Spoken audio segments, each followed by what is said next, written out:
on the best. Let City relieve your stress. So yes, let the music soothe your soul and keep you going just to refresh. Buckle and enjoy the ride from 2 to the half of the 5. 94, 95, 96, 97.3 Citi FM. It doesn't get any better than that. Detailed news, unparalleled coverage. City News on 97.3 FM. Eyewitness News. Be there as it happens. City News.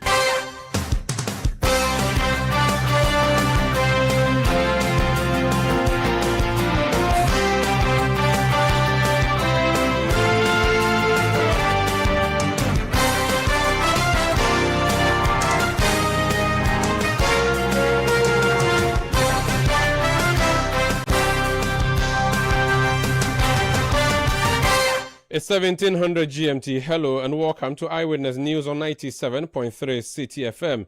It's a show that is 2 hours long on radio, bringing you great interviews, analysis, and news summaries.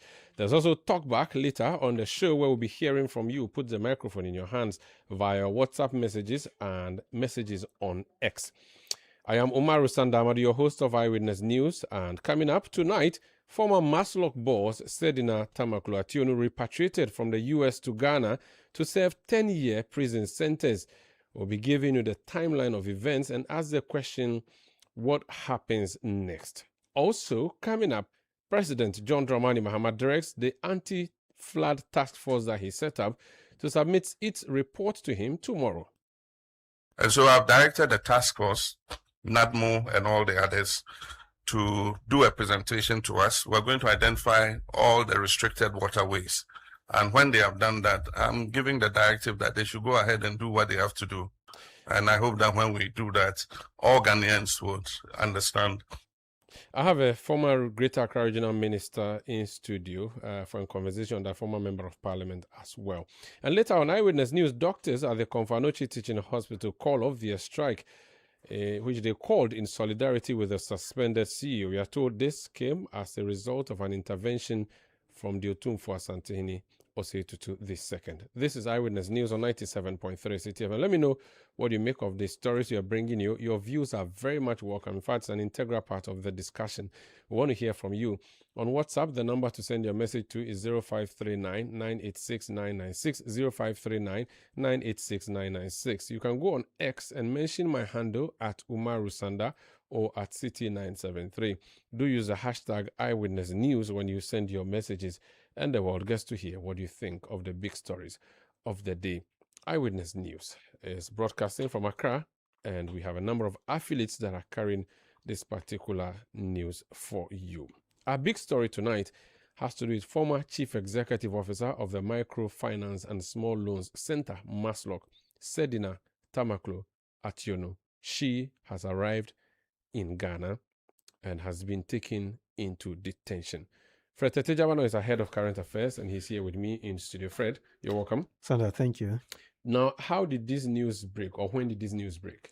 So, we heard of the news yesterday that she was being brought back to the country this morning.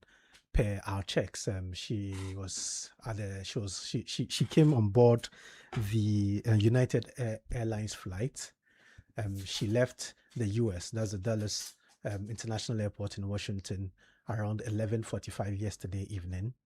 That's Ghana time. Mm-hmm. So she left the United States. She arrived here at 9 a.m. this morning. Once she arrived, what happened was that she was met by the security operatives led by the Ghana Police Service. She was taken in, she was debriefed. There were some medical checks which were done. Then she was handed over to the Ghana Prison Service. For the Ghana Prison Service, we are told their regular routine, they went through their regular routine, and then finally she's been sent to a holding center at one of the prisons. We cannot really confirm which of the prisons she is in now, but we are told that she is in Accra. When this happened, it's the whole Sedina issue. So we picked this information from yesterday. We've been tracking it until now, but the government has officially confirmed this too. Yes. So who did the confirmation? So once this information came out and we put it out, the first person to confirm our story was the United States Embassy, who released a statement on social media and confirmed the fact that, yes, indeed, she had been brought back to the country. Not long after, minutes after, the Minister for Government Communications, Felix Ofosu-Kwakye, also came in to confirm with a statement and indicated that she was going through the process and to be handed over to the prison service. He also indicated... So let me just read the U.S. Embassy Accra statement, which is on Twitter, now known as X. And it says, justice has no borders. The United States has extradited Sedina Tamaklo-Ationu to Ghana following her conviction on 70-plus corruption-related charges, including embezzling more than $6 million equivalent in Ghanaian taxpayer funds. This is our strong U.S.-Ghana law enforcement partnership in action, demonstrating a shared commitment to accountability and the first extradition from the United States to Ghana since 2009. So that is the statement that the U.S. Embassy issued. And exactly. Then subsequently, the Minister of Government Communications also issued a statement confirming her arrival in the country. But what we should take note of in this statement was the last paragraph of the statement, which says that, meanwhile, the Attorney General is scheduled to meet his counterparts at the United States Department of Justice for a bilateral discussion on all pending extradition requests between the two countries. Okay, before you highlight that and talk about it further, I would want you to read the full statement by the Member of Parliament and Minister of State in charge of Government Communication. So he says, in April 2024, the High Court convicted and sentenced Sedina Tamaklo-Ationu in absentia. In July 2024, the government of Ghana submitted an extradition request to the United States for her surrender to Ghana to serve her sentence. After over 2 years of court proceedings, the United States authorities notified the government of her surrender in January this year. She arrived in Accra on Tuesday, June 9th, 2026. Officials of the Ghana Police Service and the Ghana Prison Service have taken her into custody and are making the necessary preparations for her to begin her sentence. Meanwhile, the Attorney General is scheduled to meet his counterparts at the United States Department of Justice for a bilateral discussion on all pending extradition requests between the two countries. So what this means is that she has been brought. Do you get the sense that she voluntarily returned or she was arrested and brought back? So in January, you would recall that there was news from the United States that a court had ordered her extradition. After she was arrested and put in detention, she went through the process of extradition where she actually fought against it, lost it. The court ordered for her extradition, and that process has ended today when she was brought back to the country. I ask this because point 2 of Felix Kwakye-Ofosu's statement says, after over 2 years of court proceedings, the United States authorities notified the government of her surrender in January this year. She arrived in Accra on Tuesday, June 9, 2026. The use of the word surrender gives me the impression he came with his hands up to the authorities in the U.S. and said, I'm ready to go home. She didn't appeal that decision from the United States court, so the district court. Okay. I will let you give me the timeline, but I want to introduce my guest in studio before. You know about Daniel Nik Amarteifio? He used to be called MP3. You know why, right? Yes, in Tema East. Tema East. That's a famous election, parliamentary election, where he beat Kempis Ofosuware by 3 votes. Chai, to be MP by 3 votes and be called MP3. Then he entered government under Akufo-Addo administration. They gave him Deputy Minister for Transport. Exactly. I'll ask him about our SkyTrain. Then from there, the president elevated him and made him a full minister. That was at the ending part of the president's tenure in 2024. So injury time appointment. Yes, he was one of the super substitutes they brought into the game. The Honorable Daniel Nik Amarteifio Moyi. Mobile Michael Kasamba on man no he kongeke. Some young motelo. Ingebo. Jomi Chanhise come up here. Chinamuke. Manolo in Mutu Bobo. Cho allow him. Amilam. We are power. People of God, I'm speaking Dangbe with him. Why do you speak Dangbe? You are gone. We are Dangwis and growing up next to my dad's house number 71. 1/71. There's a Ningo. Where? Is it Site 10, come to 1. Okay. Next to my dad's house. We are in house number 72. She's house number 71. Okay. So the Dangway, the Ningo, they speak so well there. So that's where I pick it from. And our mates from primary school, Chudasi Primary School. I went Oh, to you went to Chudasi's? typical Saito boy. Chudasi Primary School in Tema. Yeah, 1972. My father, well, Went there. Mr. Theophilus, my father didn't go to school. I mean, my academic father, my teacher father, Theophilus Akrobotu. He's teaching at Chudasi Primary School in Tema. Okay. When I went now. He's there now. Yeah, I went to class 1 in 72. Wow. Then I was in middle school Form 1 in 79. Interesting. Yeah. So you're not Dangbe. You just learned. I'm a Gan, but I learned it because of like Auntie me. Mamle next to our house, and I have a couple of mates who are Dangbes, that now Krobos and all that. So I pick it. Wow. I have a soft ear, so I learn a lot of. I can speak about 7 different Ghanaian languages. Hey, you almost beat me, but I will not let you. I'm also the same. Okay. And which other language do you speak? I speak Chukushi. Hey. I speak Shiseshi, Hey. Brusa, a bit of Nzima. Wow. As for Fanti and Akatri, there's normal. Wow. Yeah. Wow. Mm. You are welcome. Thank you. He also wants to be national organizer of the New Patriotic Party. Fred, no be so. This is a Krobo man who cannot speak down the Fred. Really? From someone. Oh, Jamano, yeah. Shame on you. Okay, Fred, so let's do the history around the case involving Sedin Atamaklo, and I'll pick the views of my guests. We'll talk about flooding in Accra because he was former Greater Accra Regional Minister. Then we'll talk about NPP politics. But first, tell me about... Yeah, so this whole Sedina case started in 2019 when she was put before the High Court. She was charged for multiple offenses, including causing financial loss to the state and stealing. After 2019, whilst the case was ongoing, in 2021, she sought permission from the court to go seek medical attention in the United States. Fred, before you go again, let me suspend you. I didn't know that my big brother is I can see you are sipping Coca-Cola. Martin Kpebu, private legal practitioner. A man who once loved Nana Dodam Kwakufado and campaigned for him, and in the dying days was one of his harshest critics. You are drinking Coca-Cola. It looks like you are in America. Did you go to bring Sedina? You're welcome. Thank you. Thank you. Coded location. I can see. Yes, Samara. Yes. If you don't code it, OSP will look for you. OSP will find it. You see, sir, now he's on the chopping board. We'll see who will have the last laugh. You're as welcome. Long as Oforiata doesn't come, Kise Jabe is persona non grata. To who? Unless To who? he To you? succeeds in getting Oforiata back. To you or to the country? Oh, to the whole country. Oh, but I'm sure everybody knows. A public officer cannot be persona non grata. Went to beg President Mahama to protect Kise Jabe. Otherwise, when he would have been out of office. Have you seen my petition? You see, my petition is not been dealt with. It's because CSOs are on their knees begging President JM to protect him.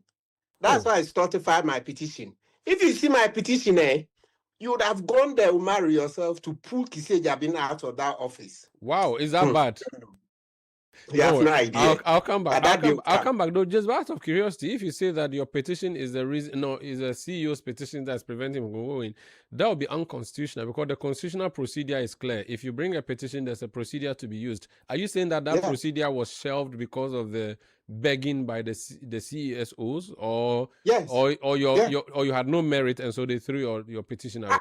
No, my petition has not been dealt with yet. Hey, I'm telling you that, Umaru.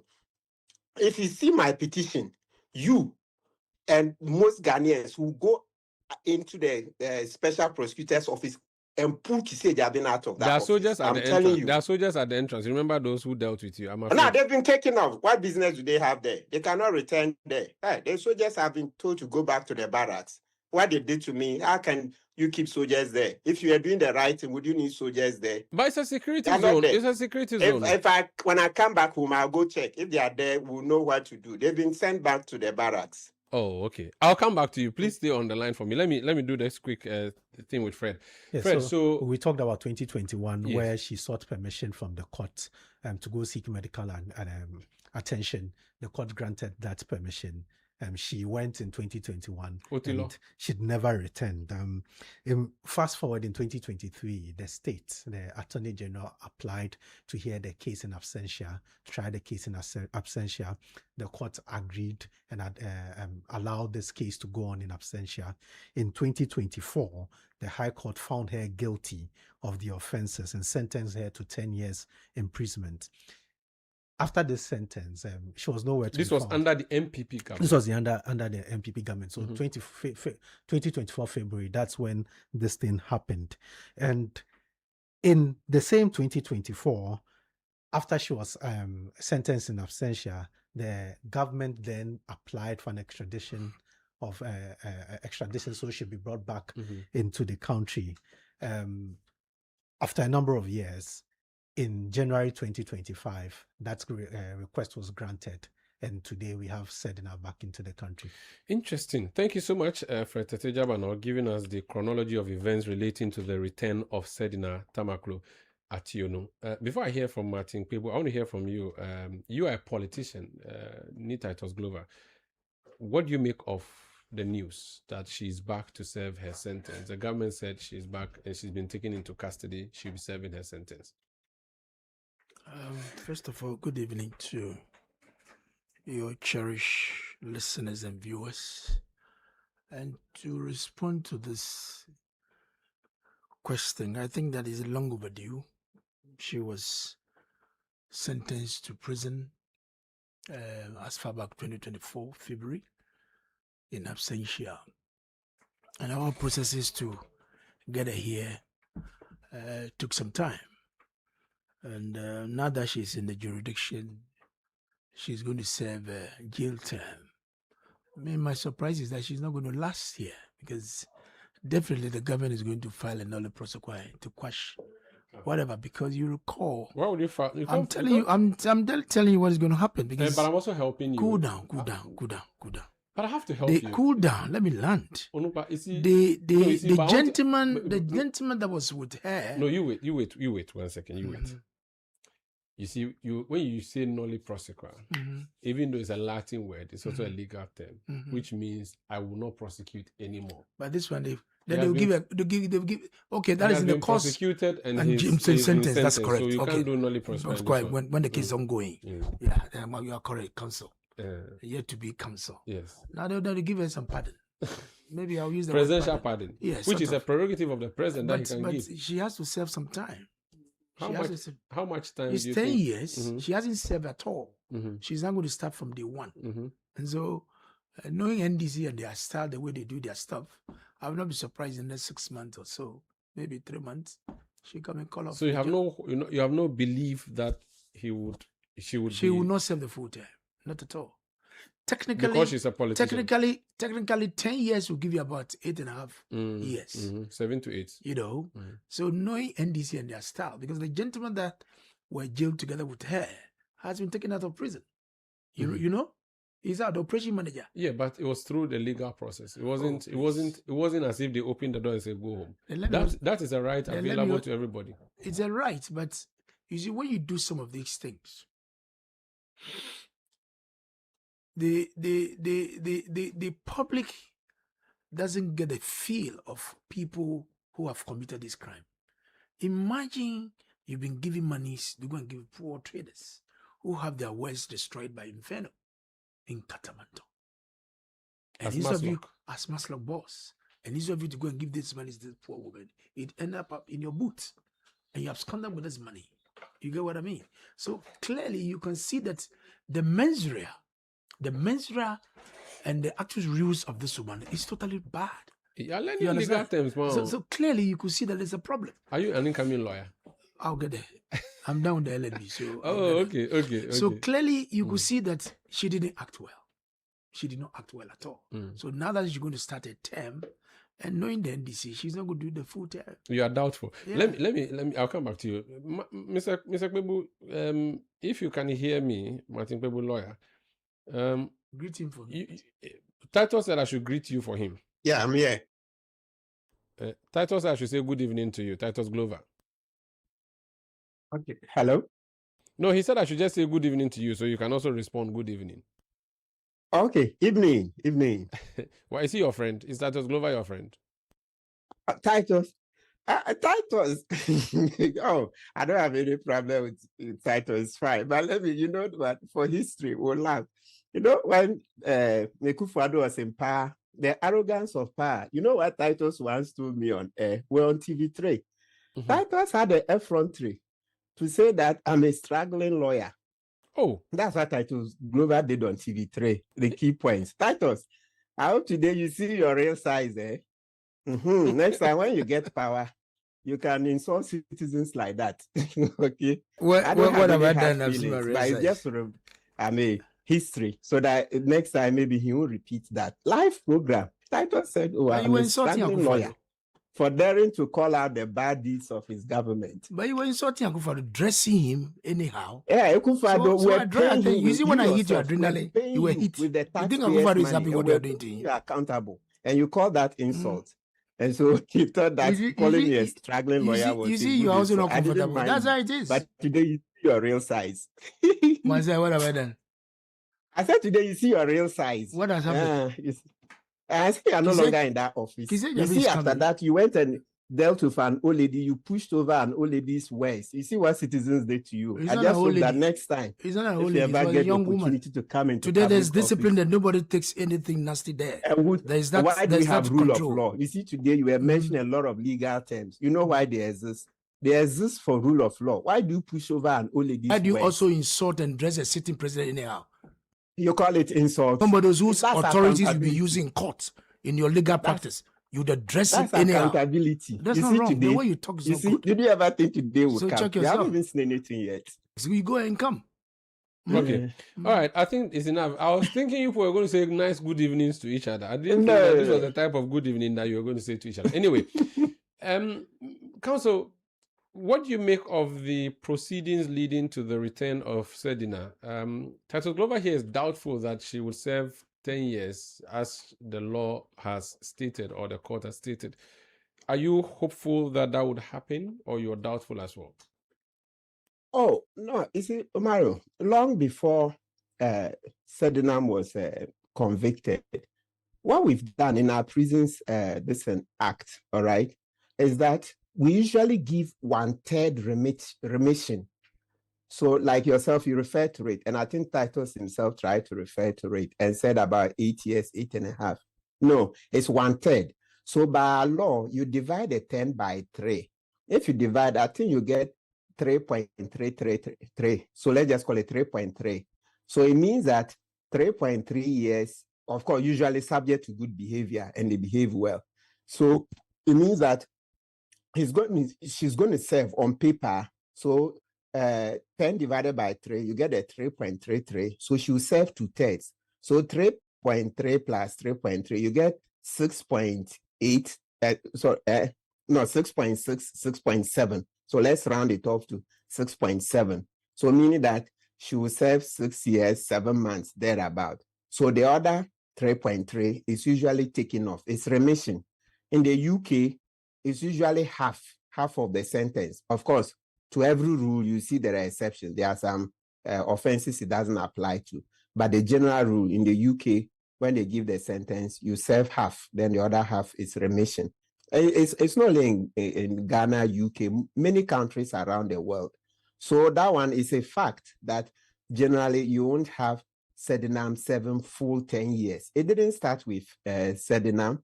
You say that's as mentioned, this law has been there from the 60s or so long ago. Okay, maybe before Titus himself was born. So we'll not make much of it. Okay. That's the law. It's the same way. Say the Akufo-Addo appointees are before the courts.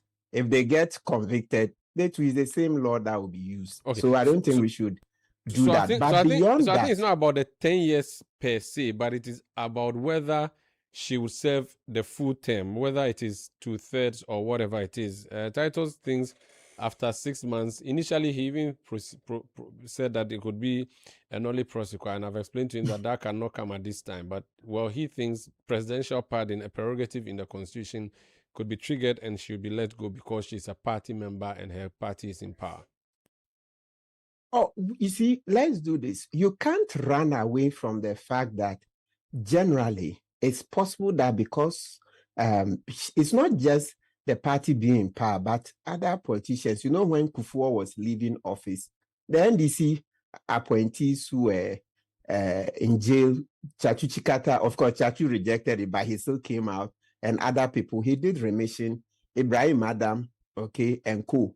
You see, so let's not do it as if this is the first time. But look, let me go straight. If you want us to shoot straight. Council, before you shoot straight, if you could turn on your camera for me so that my viewers online would get to see you. I think they were enjoying your beautiful costume, your winter dress. It means that you have run away from Ghana, but you continue.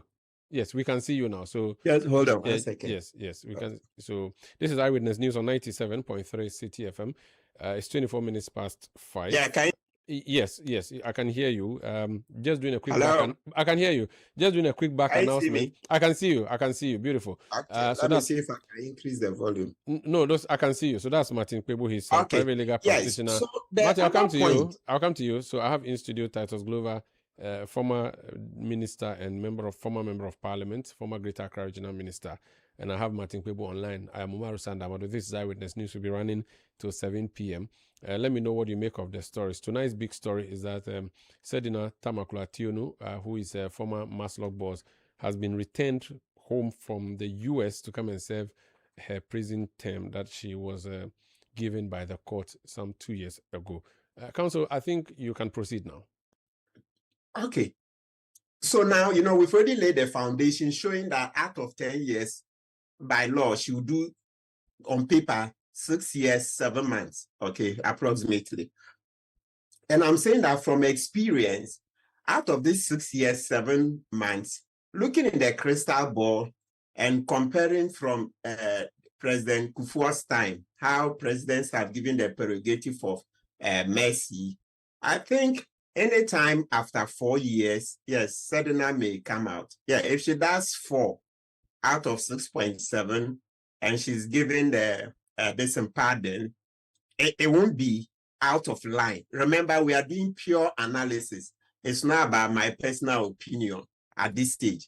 We're saying that based on how we've been exercising the prerogative of mercy, checking from President Kufuor's time till date, out of the 6 years, 7 months, when Sedinam does about 4 years, so even 4 years will mean that it will not be under President JM. It should be the next NDC administration. And I'm sure you know that it's not a secret that NDC is most likely to win the next election, even though they won't get the same margins, because the conduct of people like Titus Glover is still fresh on our minds. So there's no way, I don't think Titus Glover should come back and lead us. I think we have other Ghanaians who will behave better. So NDC will win the next election so that by the time they come, Titus will be too old, then he would have learned his lesson. So the next NDC president the ad hominem, is likely to give Sedinam this reprieve after 4 years. It won't cause a row. Mr. Kpebu, can you hear me? After 4 years out of 6.7. Mr. Kpebu, can you hear me? Yes, I can. I don't like the ad hominem against your good friend and brother Titus Glover. You're attacking him. He's running for organizer. You should be campaigning for him. So you don't be attacking him. I pray he loses. Organizer, I pray he loses. No problem. Titus should not go near anywhere public office. No. No, it's okay. No, why you giving this guy a chance to run it down? No, it's totally like they have no talent. If I deal with him right now, he would tell me that is not how I should do. I mean, look at what he's doing. Why is he taking it personally? Mr. Kpebu, it's not personal. You've not changed from this your conduct, yeah? Only these words. You've not changed from this your conduct. You decide to attack anybody anyhow. That's why when you were picked by special prosecutor, you were ranting, crying all over the space. You've not changed. You have to be careful. Mr. What do you mean? Lawyers and say lawyers are struggling. The Akufo-Addo you were insulting. You use his authorities in your practice. What do you mean? Mr. Kpebu, you have to be careful the way you talk to people. Mr. Kpebu, I want to go back. Any opportunity you have, you want to insult and attack people. Please don't dare me. Can you repeat what is the insult? Please give me space. No. Let's don't talk about titles again. Every time you get opportunity, you want to slander people and all that. What kind of be that? Mr. Kpebu, you mentioned that it said Sedina could go out in 4 years or after 4 years. I want to know if that's law or you're just referring to precedents based on what the president, because I think the prerogative of mercy as captured in the Constitution, I think the president can grant it even on the first day of going to prison, no? Yes. So you said we don't want to know why I'm saying so. Because you And said I'm 4 saying years. I want to know if it's on- so. Is it just precedents from former presidents, or that is the law that before you can go, you should have done at least 4 years? No, I am using this uneducated guess based on the Constitution. Okay. So, like you rightly said, the president can exercise it on day one. But I know that day one or anything below 3 years, generally, citizens would this will be up in arms against the president. That's how come I said after 4 years, that one, by then the anger would have subsided. So we are using both law and precedent. President. They say that word is called president, not president. This is our law. Okay. English, we are suffering. Very well. So now she's back. You trust that the system would put her away? There are a lot of cynics who say, listen, she's back. They can decide to give her a nice place at a plush estate where she would be staying. She will not serve a jail term. And that governments do these things as cover-up. There are people who believe that. There are also people who say, no, they'll just get her out.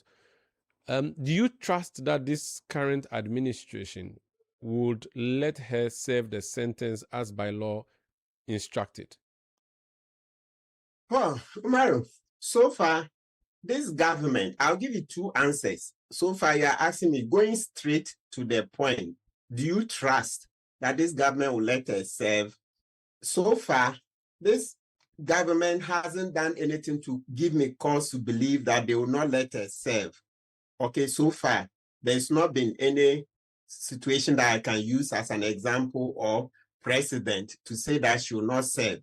But I'm also equally of that mindset, the conspiracy theory that because of where she reached very senior in the NDC, she will get some privileges. Yes, once in a while, that like what you said, usually it's in our minds. Maybe, I don't know what government can do to take that out, but it's not likely to go out. It's in our minds that the big people, once in a while, they let them go and sleep at home or some nice places. Yeah, it's also in my mind, but I have to answer on the facts. So I've given you the first answer that they haven't given me any cause to think that that will happen. But my second answer is that me too, it's in my mind. And so if you check, that's how come as soon as NDC won, I was like, this woman, her party is won. Why won't she quickly come back? Because of the privileges she will get. And you see that if she had come very early, she could have had that pardon just at the time JM is exiting. 4 years. It would have been a nice time because you see, it will coincide after election 2028 when JM is about to go out. Then she would have had a pardon. So I kept wondering, I was like, this woman, has she got a political and legal advisor? She should come back quickly and go and be in Insawam. She'll get privileges. I'm sure some of the news media reported it. But that is being practical. It's better we are practical than I'll be saying some theories that don't exist. Okay. But because she has come, she didn't even come by herself. She was dragged here 1.5 years on.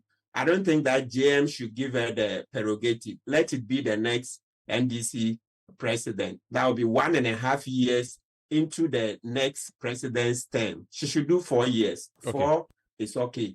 But Umaru, there's also the other one that publicly she may be enjoying, which is that don't be surprised that after some months, they will say, or even they will say she's not well. So she'll be taken to Kolebu, she'll be taken to 37. You see Kofi Juma, the MPP appointee. You see that he spent a lot of the time in Kolebu when he was arrested. You see Freddie Blay, former MPP chairman, when he was arrested for contempt of court. You see that in no time he was taken to hospital and he spent a lot of the time in hospital before he was released. So that is a pattern, and it's good we keep repeating this so that we hold politicians accountable that, hey, this hospital, okay, let's keep repeating it. Maybe with time, we'll learn something out of it. I don't know which way, but it's good we repeat the pattern that the big people, the moment they are arrested, you see recently the PDS matter, when the lawyer, Justice Minka Premu, when Minka Premu was arrested, Yoko, quickly, then they said hospital. Okay. You see Abdul Hanan, when he was arrested, this one, hospital. Okay. So it's good we repeat the patterns. So because we'll be you are something. thinking you are thinking that even if there will be a part, it may take. But I've also seen the processes that have been filed, an appellate process against the conviction and sentencing against Sedina Tamaklo and Daniel Azim. Now, there's a written submission that was filed to the court on behalf of Sedina Tamaklo, which is seeking to appeal against the decision of Her Ladyship Mrs. Justice Efia-Sewa Asare-Botwe, my criminal law lecturer, who was actually the one who imposed the sentence. Do you foresee that this appeal would hold any water? And this is notwithstanding the fact that we do know that the matter is in court. Could that be a way out for her? Umaru, you see, you are informing me about it. I've not read it. I don't know what's in the appeal. Even if I knew, from the way our laws, we usually would contempt of court. We don't like going too much into the merits. I can't say anything. But one thing I can stick out my neck and say is that no matter how good the appeal, if it's too soon, people will lose trust in the system. Yes. So if it's too soon, if I were a lawyer for Sedina, minimum, I wouldn't be trying this thing until after 2 years in custody. Because that's why I said, Omar, listen to me. As a lawyer, I know there is law. There is also what? Political expedience. And it's even in the Bible that I may have the right to do all things, but not everything is edifiable. I'm telling you that no matter how, and we all know Efia-Sewa Asare-Botwe, generally she's good. Her reputation works ahead of her. She's a good judge. Of course, the only thing is that I didn't agree with her, how she didn't deal with Godfrey Dame when it came to the Japan matter. But that apart, generally, Efia-Sewa is well respected, etc. So, even if the judgment is bad, as I say, I'm not going to it, but I'm just telling you, bottom line, I just wanted to be very clear. Okay. If Sedinam comes out in less than 2 years, no, the backlash against NDC to not be worth it. So they have to advise her except if she wins, except if she wins for the betterment of society. Except she if may she have wins the right to appeal and to come out. But generally, anything less than 3 years will look very bad on us as a society. Very well. It will look very bad. Okay. So they should look at that side. Thank you. We should remember the Bible verse. Maybe can the producer Wilson, can he read out the verse? You may have the right, but it's not everything that is edifiable. Okay. Yes, you have the right, but it's not everything that you do. All right. If Sedina comes out of jail less than 3 years, it will shake people's confidence in the system. All right. You see, that's why Thank you. I said, if she had gone to serve whilst it was in the previous administration, Akufo-Addo's administration, and then she was already in there, then eventually came out, it would have been better. But this one, the context is that she fled and she has just been brought in. So even the fleeing and all the public discourse, etc., will beg her lawyers and the NDC, they should prevail upon her. Okay. She should try and stay at least 3 years in there before she attempts to get out. If not, the price will be too high to pay for the NDC. Thank you so much. Thank you so much. That's Martin Kwebu. He's a private legal practitioner speaking to us about the repatriation of Sedina Tamaklo, former CEO of Maslog. Mr. Titus Glover is still in studio with me. Honorable. As soon as this news came up, many people started posting photos of Ken Ofori-Atta, the former finance minister, saying that it's now his turn to also be brought back. There was a time that a call was made that MPP should work and try and get him home and all of that, even though he's a private person and he's facing this charge as a private person. What do you make of that call for Ken Ofori-Atta to return and also be tried? Omaru, if people, particularly the NDC people, are saying that we should compel Ken to come home, in what capacity are we asking him to come home? In what capacity? As a member of your party? How do I pick a phone and call Ken? Hurry up and come back to Ghana. To save your party's image, that your finance minister is running away. Whatever is between Ken and the special prosecutor has nothing to do with our image as a political party. It's an individual decision. Tell me, you are a law student. Very soon, by this year or October, you will call to the bar. Tell me, has he been convicted? No, it's not even Has he been tried? No. Nothing like that has happened. And you are forcing to criminalize him as if he has stolen something. At the time when the OSP even filed for the extradition, nothing has been filed against him in court. It took people in Iran to make a case that, look, you've not even charged the person, let alone take him to court for them to have a day in court. Before later he went to court and did whatever he wants to do. So if they are using the legal process with extradition and want to bring him home, why not? He will come. And I can tell you, when he comes, you have his day in court. I don't like the situation where, under Article 19.2 of our Constitution, presumption of innocence until you are proved guilty. Why? Why is the NDC always want to rush for the public? Dress you that you are a thief. You are a thief. You are a thief. When you've not been charged, let alone being prosecuted. You did the same thing against them. No, you did the same against them. No less a person than the former president. You said so many things when you were in opposition. Former president who? John Dramani Mahama. What did he tell you? You people, you said so what many things. What did he tell you? All people said he was corrupt. After the campaign and you are throwing jabs, it happens. And that is normal. But, I mean, but the Article 19.2 still holds. What I'm saying is that the whole AG will just mount a podium and start firing. Not even kind of attack. A lot of people. You don't like it. It's not right. But the training that we are going through in the law school, that we are going through, give the person the opportunity to have his day in court. It does not lie in your mouth. Let me ask you this question. This current Attorney General does a lot of plea bargaining, which again is under the law, where people are made to pay monies and go. We are told that Sedina Tama closed financial loss to the six is some $6 million. If she came up and said she would give us $10 million and she should be let go. $6 million, how does she pay $10 million? No, I mean, just in case she's adding $4 million, maybe interest and all of that. Would you rather she pay that money and walks, or she must serve the jail term? Honestly, because it's part of the legal arrangements, it's allowable when somebody feels that, hey, I've done this, and for that matter, I should give him the opportunity to pay back, and it's left scot-free. She's not going to be the first person, and it's not going to be the last person.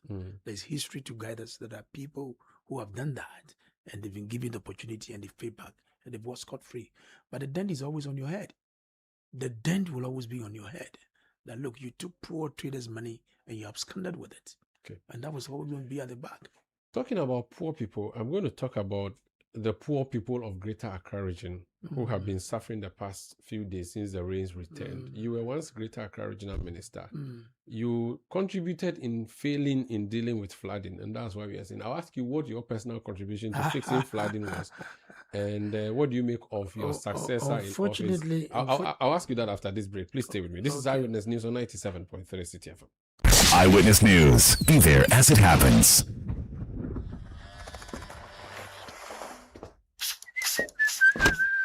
Charlie, I'm nice. I get some serious meeting. Allah, motion. But Charlie, no credit today. Oh, but you relax. More day. Hey, what funny. Yes, so I borrow small, sort myself out, I pay back. We move.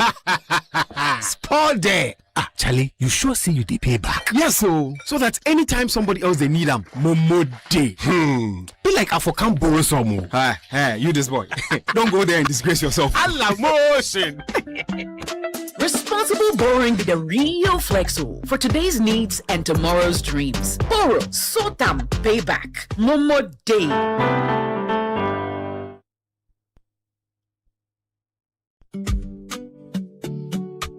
You know that feeling when you're getting ready for work. Your shirt is still crumpled and the iron is just starting to warm up. Or you're late for the wedding and now about to blow dry your hair. Or you have just stocked up meat for the cold store and then suddenly, oh, light off. Life just keeps getting paused. But what if your roof, yes, your roof, could keep things running in your homes and businesses?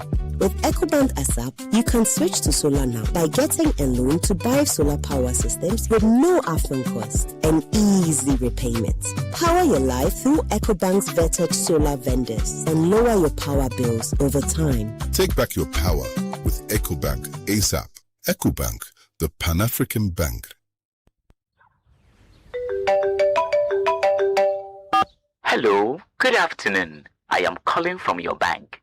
We are currently experiencing a system downtime, so we need to secure your account.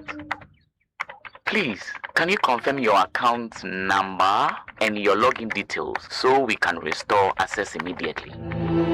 Yes, your username and password, just to verify.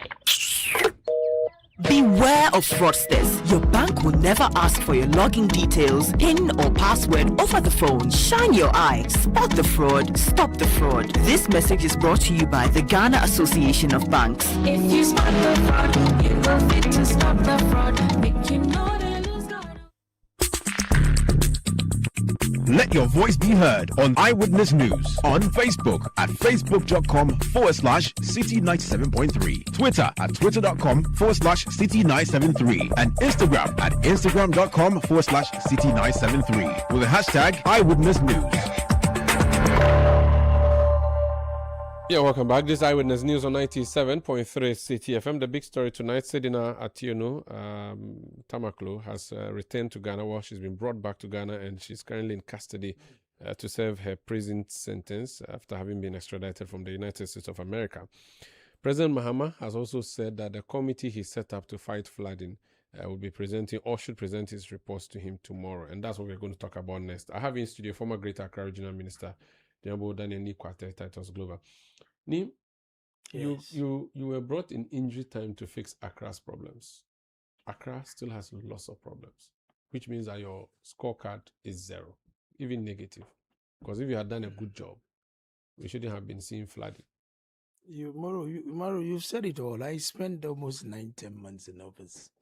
Effectively, April, I think 4th, 7th of 2024 to 7th January 2025. So virtually, there's a limited time for me to do a lot.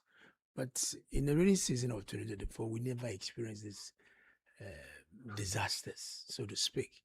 And one thing that played was the fact that most of these drains were desilted. You know, there was a coordination between the Regional Coordinating Council, the Sanitation Ministry, and the Works and Housing Ministry to make sure that we have all these big drains being desilted to make sure that the volume of water that was coming down into Accra all the way into the Atlantic Ocean are dealt with, you know. Someone just sent me something saying I should ask you that you said that the extent of flooding during the MPP time wasn't as serious as what we are seeing under the NDC. I said my time in 2024, what I said. You should listen to me well. As I was fortunate that in 2024 rainy season, we never experienced this kind of floods. When you say you were fortunate, then it means it was not because... It wasn't as serious as the rains was not as serious. I'm saying that when you say you were fortunate, then it means it's not as if you deliberately put any measures in place. It was just God's grace that... Don't be so, I don't know what the word to use. Don't insult me. I'm not going to insult you. I'm saying that I was fortunate because there was no. Senior, you listen to me. If I say I'm fortunate, the card. I don't know why you want to be so mischievous. No, you are asking me question and I'm responding. Now you want to be still want to be mischievous. Okay. It's not going to help you. You ask me a question, allow me to flow. Please flow. Okay, stop that. And I'm saying that in my time, we never experienced these floods currently as it's going on. Not because you did anything spectacularly And that's why I'm saying that there was a coordination between the Regional Coordinating Council, the Sanitation Ministry, and the Works and Housing. Some desilting was done to make sure that we have a free flow of water. You know what I mean? The Odo itself was dredged at the time. You saw the machines that was inside Odo being dredged to desilt to make sure that we have a free flow of water at the time. So if I'm saying that this is what I experienced, at least believe me for what I'm saying. Clearly, you see,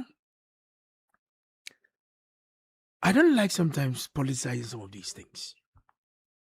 But I recall in 2019, I think June, President Mama, and in 2024, May, when he was attacking President Akufo-Addo that he's been incompetent and he was so clueless in the fight against what they call it, the floods. And for that matter, they should give him the opportunity so that when he comes, he will come and do his best to make sure these floods are out of our back. Today, what are we saying? Today, what is happening? To the extent that even last year, he formed a task force headed by Stan Dogbe. Whilst I was in your reception, I heard him giving some press conference on his arrival from abroad that he wanted them to come and brief him what they have done. Last year, You were in office. Whilst in opposition, you saw the level. In fact, the most devastating flood we had in this country was in June 3rd, 2015, when he was in office. And Justice Dose was made a chairman of a committee to investigate how these rains and this fire came up. A report was generated. Recommendations were made. So at the back for the past 8 years, you know the history of these floods. So when we were given the opportunity again to come and serve, you don't even need Standubu's committee to tell you what else to do, because you have the report in your hand. The sanitation, the local government ministry, the work and housing, and the regional coordinating council and assemblies must work in tandem. So this report they can't be briefing for what? It's a waste of energy and adrenaline. So clearly he must stop and not hide behind some of these excuses and move. They are not spending money. Give money to the people so that they can go and work with it. What should he do? You have been regional minister before. Is it the attitude of the people that is a problem in dealing with waste, or it's a combination, or it is a lack of seriousness at the assembly level? It's a combination of so many factors. Or political interference. The president can do his bit. Our people itself, attitudinally, we have a problem as Ghanaians. I've been seeing on social media people throwing refuse into the rains. When it's raining. When it's raining, you see people holding sacks of refuse, throwing it into the water. He forgets himself that what he's doing is going to inconvenience somebody. He's going to choke a drain, and the whole place is going to block up and begin to flood up. Number two, the some of the chiefs are also not helping us. The indiscriminate sale of some of these mangroves is not helping us. I was sharing with Sami and the other colleagues at the back office. When, in my time, immediately I assumed office, we went to Malam. When you descend from the overhead, on your right is a Tota, right? Mm-hmm. You go and make a detour as if you are coming back to Odoko. Mm-hmm. On your right, there's a way there. There's a Chinese man who has built some warehouses all over the place. You know how he claimed the land? No. They use laterites to claim the mangrove. God, in his own wisdom, has a natural way of preserving floods. So all these mangroves hold the water all the way from the hills, and gradually, it enters into the Atlantic Ocean. And human beings, because of our propensity for fast money, we don't care about the consequences.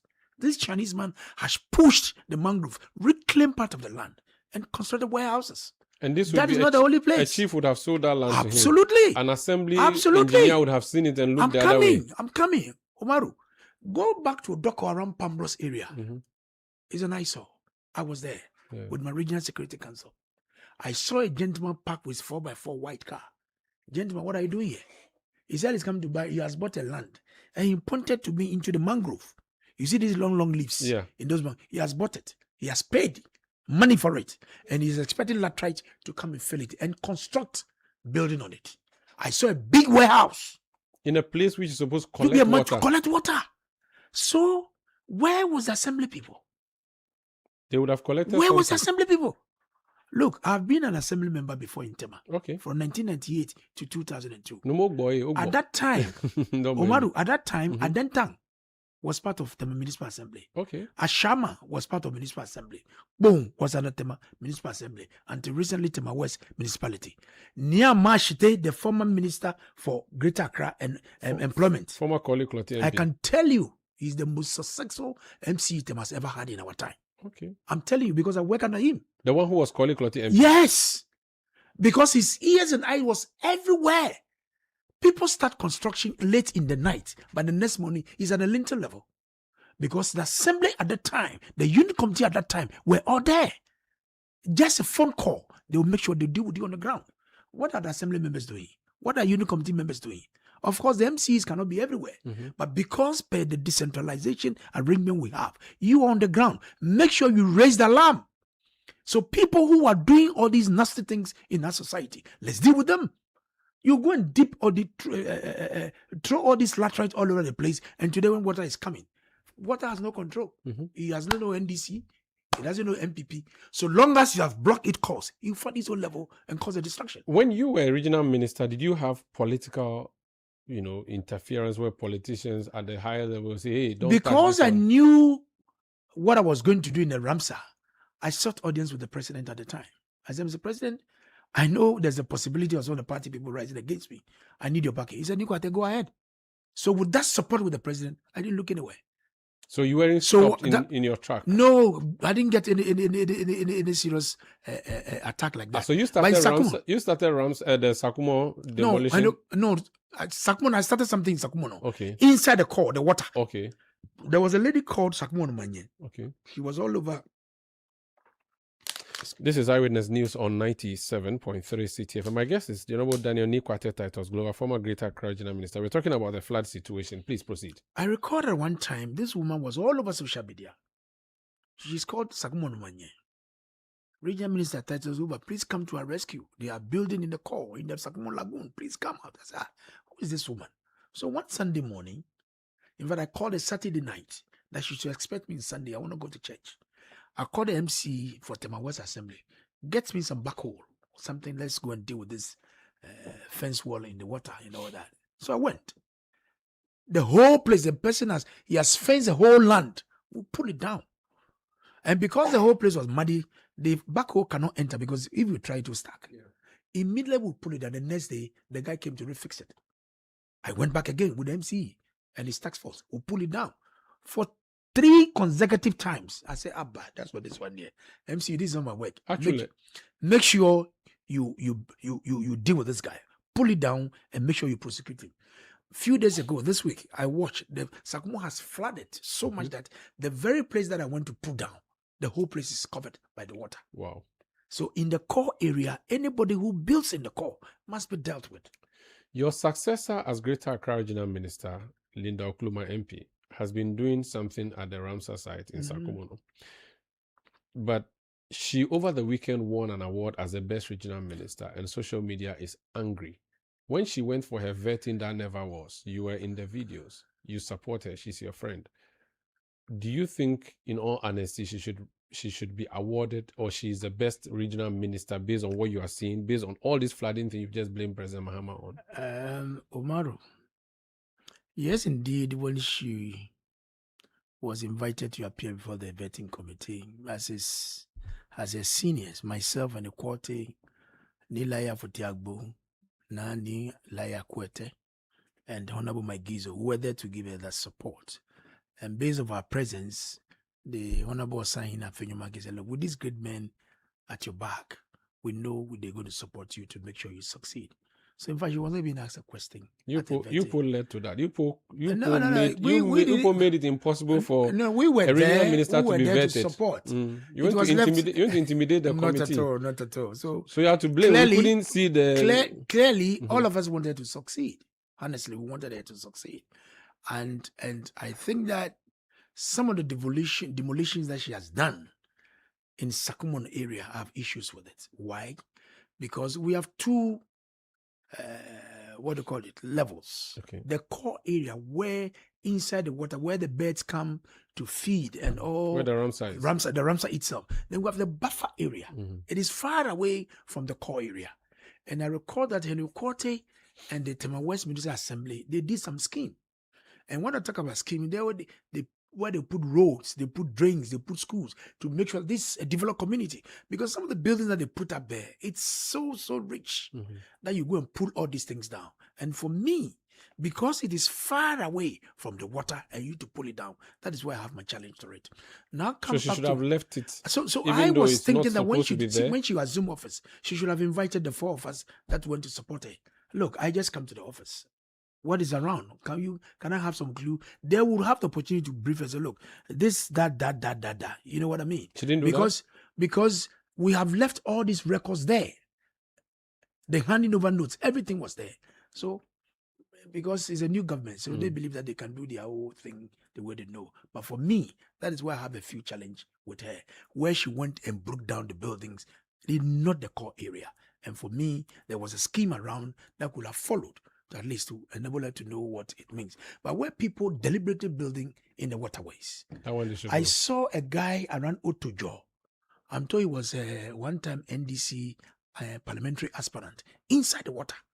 So clearly, you flout the law. Where would the water pass? So clearly, you have a challenge. So anything inside the water, you move it out. This Chinese man who is doing around the Malam Junction, that place, you need to stop it. Mr. President was there last year with the regional minister herself. So look, make sure you stop it. So you can give the instruction. The MC, they have to get the resources, get the police soldiers to be going there every day. Will you be there every day? And that is a challenge.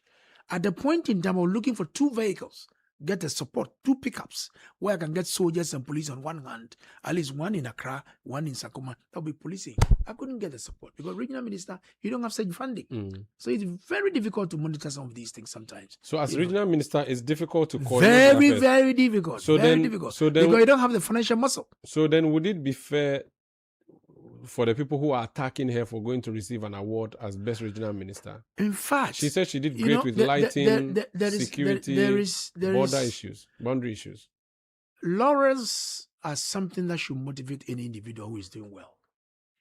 But the question why people are talking is the fact that there's some money attached to it. When you read on social media what Dr. Pesa White wrote, that he was written to, that he has won award as I interviewed him yesterday. Best CEO. So, okay, let me send my aides to go and find out what exactly it is.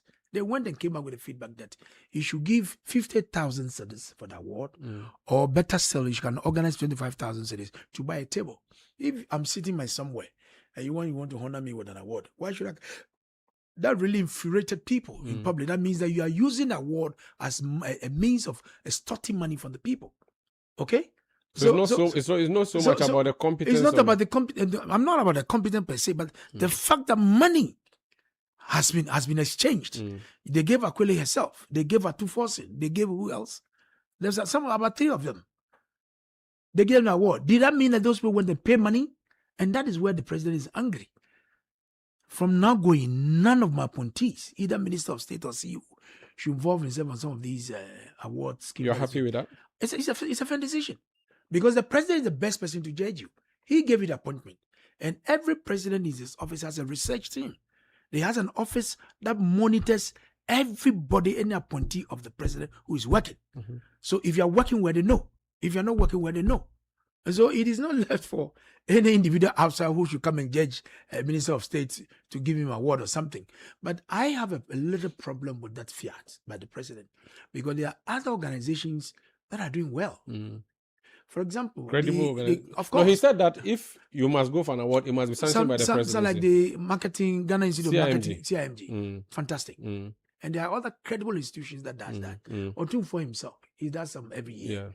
I mean, he looks even beyond the borders of Ghana. So I think the statement says that if the president doesn't approve, you don't go for it, which means that they have to test it. I have a question for you before we move away from this. Larry Alansdogbe has sent a message. He said I should ask you. Larry, the journalist? The journalist. Oh. He said, which businessmen and politicians were allocated the Sakumono Ramsar site? I cannot tell.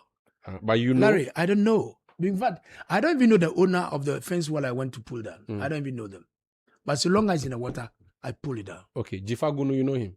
I know he's an NDC. Yeah, he's the head of the Accra Digital Center. I've not met him. He said, I should tell Titus Glover. He didn't leave Greater Accra any better. At least we can see Linda Oklu carrying out some demolitions in some places like Sakumono. That is what people have to hear. That's what people have to hear.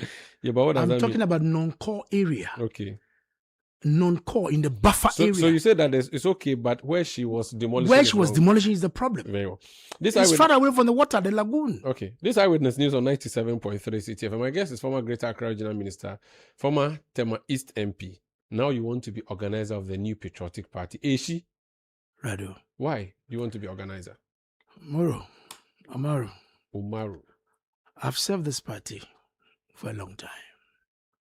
I've paid my dues. And based on what the party and government has given to me, I want to pay it back to NPP. I'm saying this because... What's your history with the party? I'm giving you. I've been an activist from 1991 when Danko Buza Club was being formed. If you know Tema so well, you know Old St. Anthony Chudasambele School? On the way to Committee 4. After that clinic, a few distance away, is one of the homes of Loyosafo Boabing, his father's house. Okay. That's where we meet in 91, because we always get to know that you are organizing Danko Buza Club. You have a problem. So that's where we meet in Tema with lawyer Osafo Boabing, Francis Tuye, what do you call it, former majority leader, Ose Edu and Co. So we were the young chaps at the time. Then fast forward, 1992, when the MPP was formed. I was an activist. 92, 96 elections, I was a polling agent. 1990 in Tema East. 1998, I was assistant secretary of the party.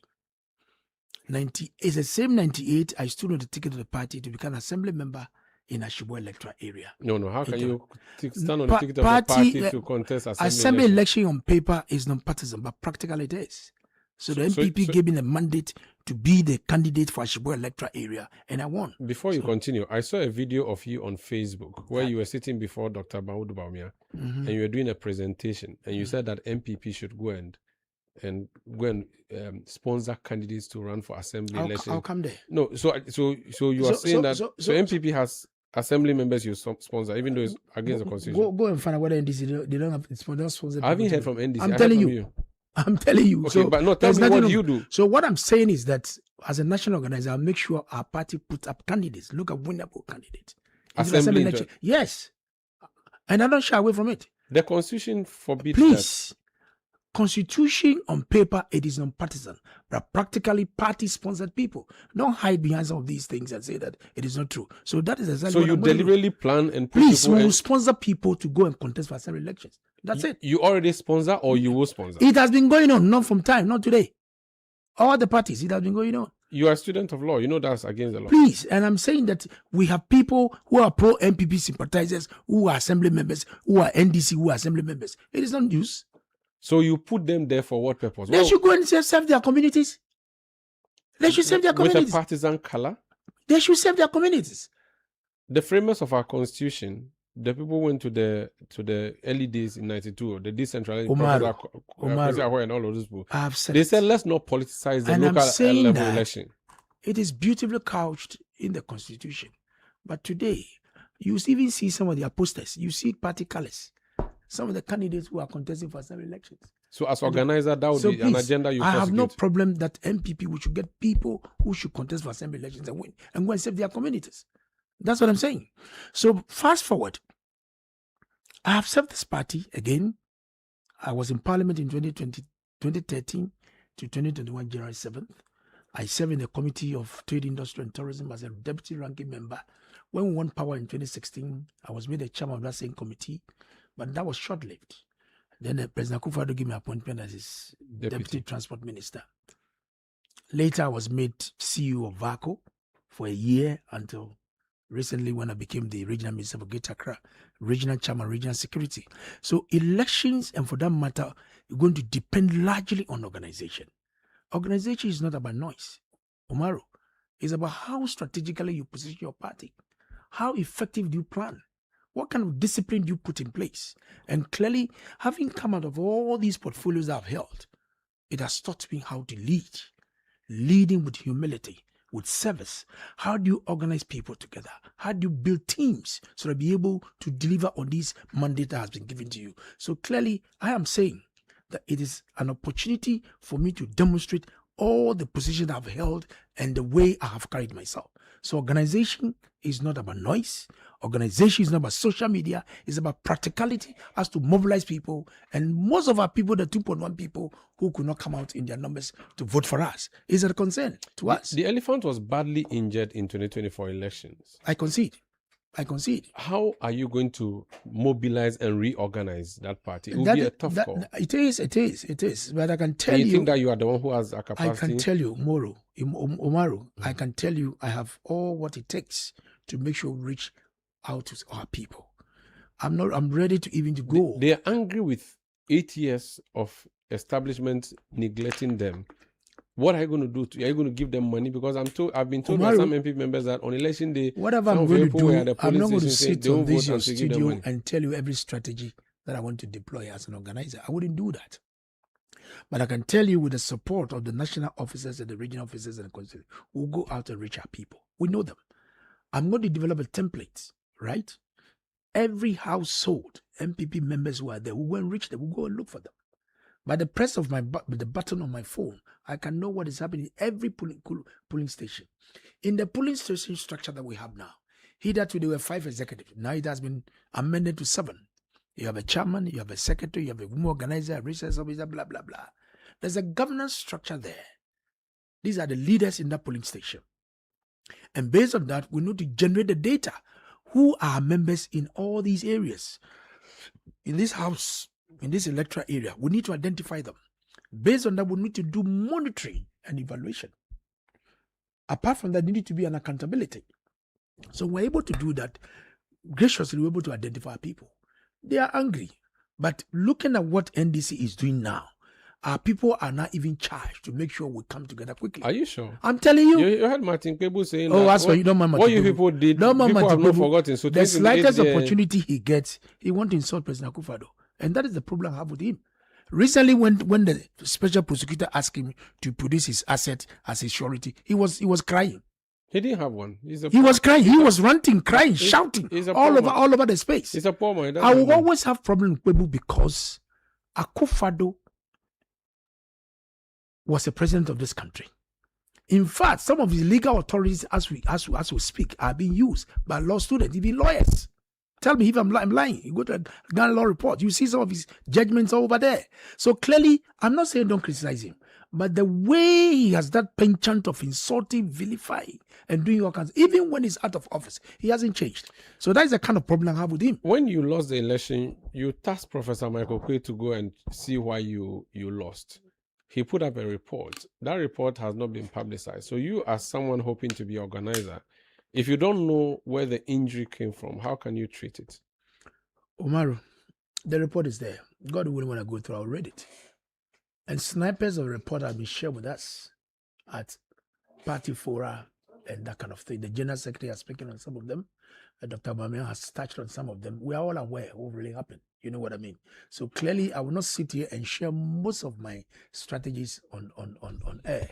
But clearly, I know what I've done. I've put a lot of things done that I'm going to roll out immediately when I say through. What has the NDC in government done? For which reason Ghanaians should go back to the MPP that was ditched just a few months ago? Umaru, on top of my head, President Mama, in his campaign, told Ghanaians that he has the experience, thinking that for the past 8 years that he was in opposition, he has learned a lot of lessons. And for that matter, he's given the opportunity the second time to come and lead this country. Thankfully, he's been given. Few of the things that I can touch on is one of their major policy in terms of job creation that they promised the youth of this country. Formula 133, one job, 3 shifts, 3 people. They failed. What are the jobs that they said they are creating? When you look at the city is looking good. I'm coming. Okay. What are the jobs? The statistical service have told us that unemployment rate has shot up from 2024 up there. It has shot up. Today, look at. I don't know the kind of economic theory that we are practicing. You said inflation is -0.2. Dollar CD is like twins. Stabilization. But practically, when you go to the ground, it is not reflective of what they are saying. Tariffs on power. BCG is up there. In Akufo-Addo's Baumia's era, the amount of tariffs that we're paying were very cheaper than what we're experiencing now. Even here, city, here. Compared to the tariffs we were paying last 2024 to today. How did it go shut up? Galamsey fight. They were on top of their voice.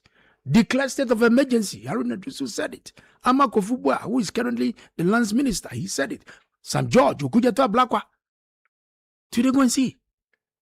The president himself has conceded that his own people are making his work very difficult to do. So clearly, you could see that there's a problem. And national security operatives. Please, I'm coming. We need to expose the scam and the deceit of the NDC to the people of this country.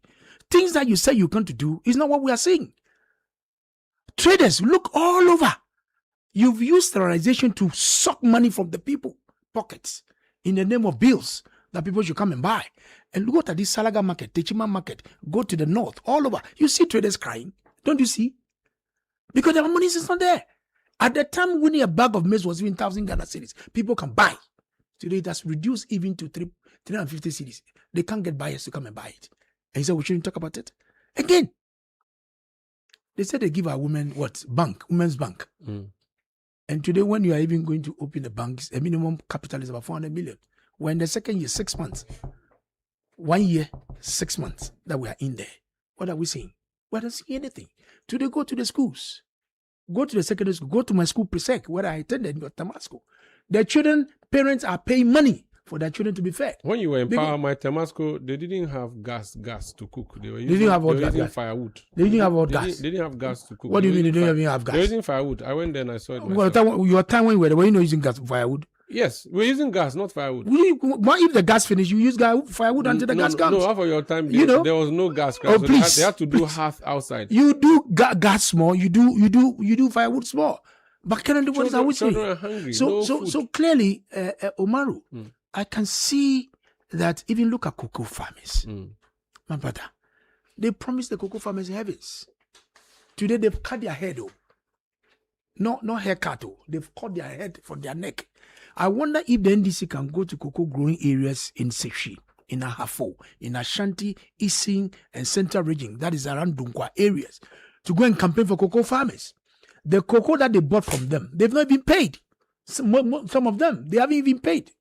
Cashew, a kilo of cashew in MPP time was 20 Ghana cedis. Okay. Today it's between 3 cedis, where they can't even get buyers to buy. That's what we have to go. I want you to speak to MPP people in 1 minute as to why they should choose you as organizer. In 1 minute. You can speak any language you want. I will speak Sefi, Brosa, and Chokoshi. I'm giving you 1 minute.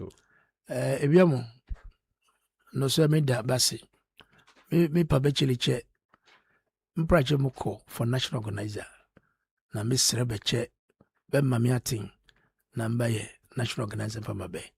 And Mr. Nyameche. Many are quitting Bebina constituency offices, the regional offices. Bagoma Miatin, number your national organizer, Minda Bequetiancy. Mention your name so that they know it is you talking. Daniel New Quartet Titus Global. Mindanya Fenishing Bekene, Akanya Mibe. Dromona, Ngamaya national organizer, Nyawami, Nimaba, good manumachuni and Nkewa party and Woba back to power. Near you are done. But you are done, you are done, okay, over Tabia Becken and New Walkable Eyewitness News. On 97.3 Citi FM. I want 101. 101. You've done 101. You've drank 2 bottles of water since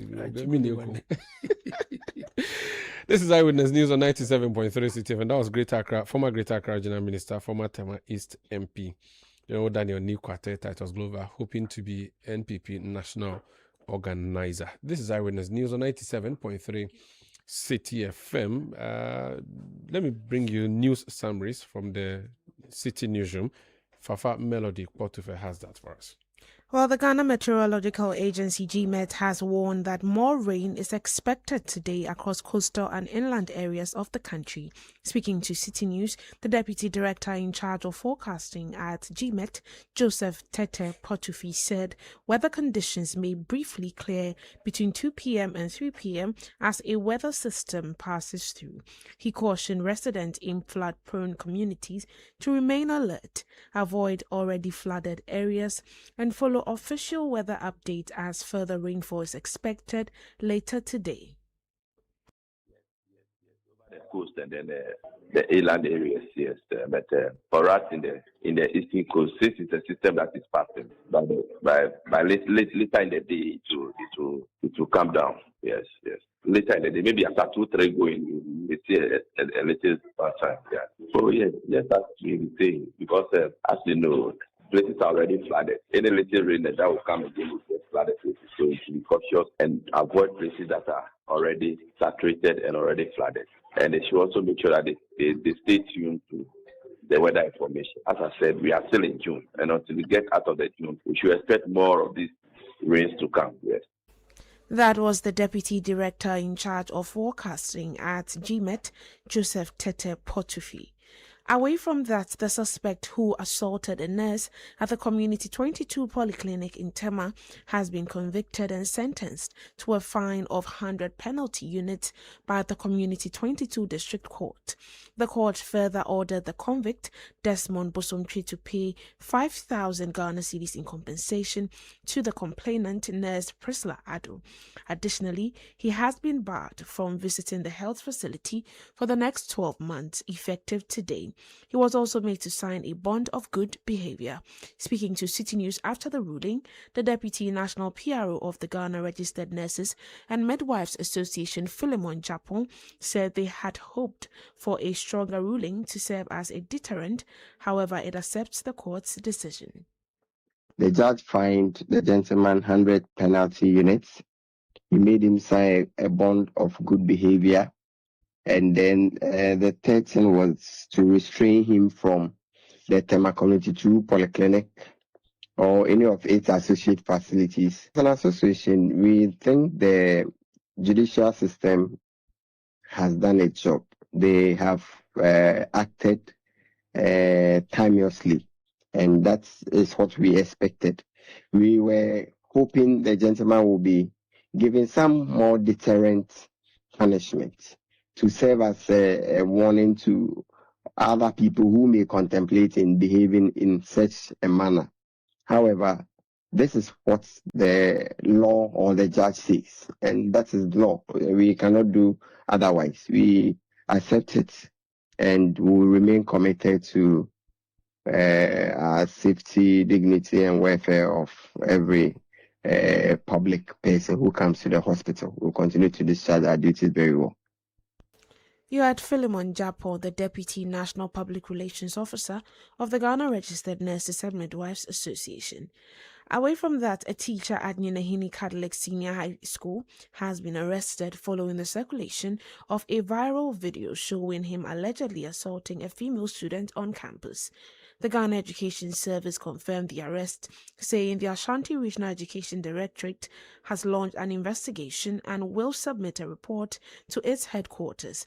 The footage shows the teacher allegedly striking the student before lifting and throwing her to the ground as bystanders pleaded with him to stop. The circumstances that led to the confrontation have not yet been disclosed by school authorities or the Ghana Education Service. Eyewitness News. Be there as it happens. Hello? Charlie, I'm at the library. Why do you keep calling me? Question. What's the capital of Burkina Faso? Ouagadougou. Bye. Wait. Which planet is the hottest in the solar system? Venus. Charlie, why all these questions? See, I'm playing the MTN Swipe and Win promo. I might cash out some cool 1,000 Ghana cedis today. 1,000 cedis? Charlie, what's the next question? Join the MTN Swipe and Win promo today. Answer trivia, earn points, and stand a chance to win 1,000 Ghana cedis every day. Weekly cash of 1,000, 2,000, or 3,000 Ghana cedis. A brand new Hyundai Texan in the first 3 months, and the ultimate grand prize of 500,000 Ghana cedis. Recharge your account to qualify for the daily draws. To join, visit swipeandwinpromo.mtn.com.gh. Download the My MTN app or dial *5030#. This promo is regulated by the NLA on the Caritas Lottery platform. TNCs apply. MTN. Electrical say to me. Nancy Numa Yawo. If it's a man for fake na begum.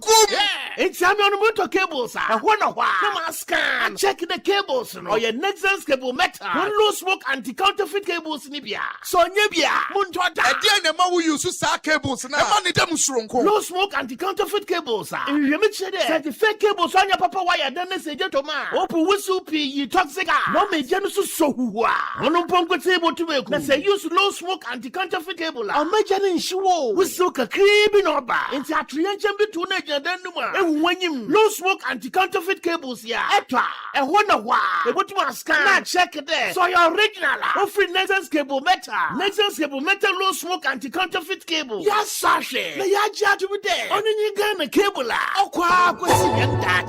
Nexus cable metal. Electricity no get leg. The Nexus cable metal cable they carry up.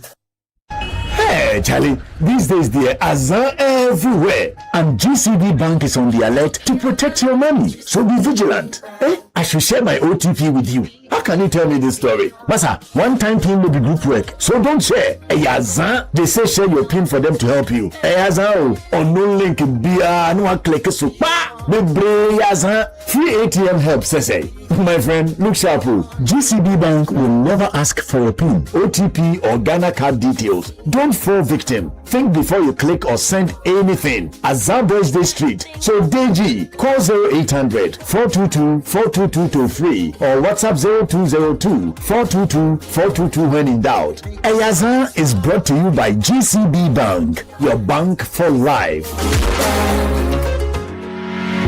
Are you an HR professional, a people manager, a business leader, or someone interested in understanding how organizations achieve results through people? Then join the Chartered Institute of Human Resource Management Ghana for the CIHRM 2026 conference under the theme Advancing Human Resource Excellence in Ghana, Leadership, Technology, and Governance on 10th and 11th June 2026 at Elisa Hotel, Accra. Register today at www.cihrmghana.org. For bulk tickets, sponsorships, and partnerships, contact Adelaide on 0508-822-456 or Audrey on 0508-824-058. CIHRM 2026 Conference, Shaping the Future of HR in Ghana. Ufie betimi adani baby a upebia. Betimi adani stadium. What a strike! Ana fa kwa yebu TV and computer game wo. Aha! Yenko. Atoda, betimi adani classroom. Madam, me pacho menti ase. Yo, yes am fa so bio. Ne wo he na wonti ase no. Nini na. Betimi adani office. Aha, orders no ahina ye ready. Okay, Mundi can fanko Eastlegon. Betimi po ye fa kwa ye nhwehwemu wo. Daddy, ene big bang theory. Chain, mami busa chat GPT. Ubetimi amofie adani baby a opese eyibia efise emfa ho ni ne opese oye wo fie MTN fiber betimi aboa amwoye na 500 Mbps unlimited internet ani bo no form a free 299 Ghana cedis echo for MTN fiber bro fie ana wadwuma mu ede for my MTN app no so ana sebo *5057#. But check fiber availability no so ana say number e wo je no na reset fiber broadband ewo baby a otino a na tobi eneya MTN. Hey Kwame, why are you inspecting the cables like you suspect something? Hey Kofi, these days the market hard. Substandard cables everywhere. Last week someone nearly burned somebody's house. Hey, that's why me, if it no be Nexon's cable metal low smoke anti-counterfeit cable, I know they touch them. What did they do different? My brother, if fire catch, some cables go smoke till you know fit see front. But with Nexon's cable metal low smoke anti-counterfeit cable, the smoke reduce well. People feel escape. It is save lives. Plus, it reduce the release of toxic gases. And you feel verify say it be the authentic cable by just scanning the cable with the Nexon's app, even if them use the cable wire safe. So it be like choosing safety first, eh? Exactly. Authentic, quality, original. Nexon's cable metal no they disappoint. All cables no be the same, oh. Don't just chase price. Go for proven quality products, proudly made in Ghana. Nexon's cable metal low smoke cable. This is the future of cabling in Ghana. Electricity no get leg. It be Nexon's cable metal cable they carry ya. Eyewitness News. Be there as it happens. Yeah, welcome back. This Eyewitness News on 97.3 Citi FM. It's now time to know what's happening in the world of business. And our head of business is Nik Amarteifio. He's joined me in studio. Moye. Yes. Ni, what's happening in business tonight? Well, so the government has revised its petroleum revenue target for the year 2026, and you are going to ask why. It's because of anticipation or projection of higher oil prices. The Middle East tensions. There are some issues in them. So the government is projecting that prices of crude oil already hovering around $90 per barrel currently, up from $70 at the beginning of the year. So the government says that all its revenue streams, as far as petroleum revenues are concerned, are expected to go up. That is why it is raising the target from $1 billion to $1.5 billion. Interesting. Tell us more, please. Government has revised its projected petroleum revenue for 2026 upward to about $1.5 billion, citing higher than expected crude oil prices on the international market. The new projection represents a significant increase from the roughly $1 billion estimate contained in the 2026 budget and comes amid a sustained rise in global oil prices driven largely by geopolitical tensions in the Middle East. Finance Minister Dr. Samuel Attah-Mensah disclosed the revised outlook in an interview indicating that Ghana stands to benefit from stronger export earnings as an oil-producing country. We're also an oil exporter, and so foreign exchange, we're also getting something back in terms of foreign exchange coming into the country. Yes, for example, we estimated approximately $1 billion United States dollars from the oil revenue this year going to both heritage stabilization and annual budget funding amount. But that has been revised since, and we expect that instead of $1 billion, we will be expecting about $1.5 billion.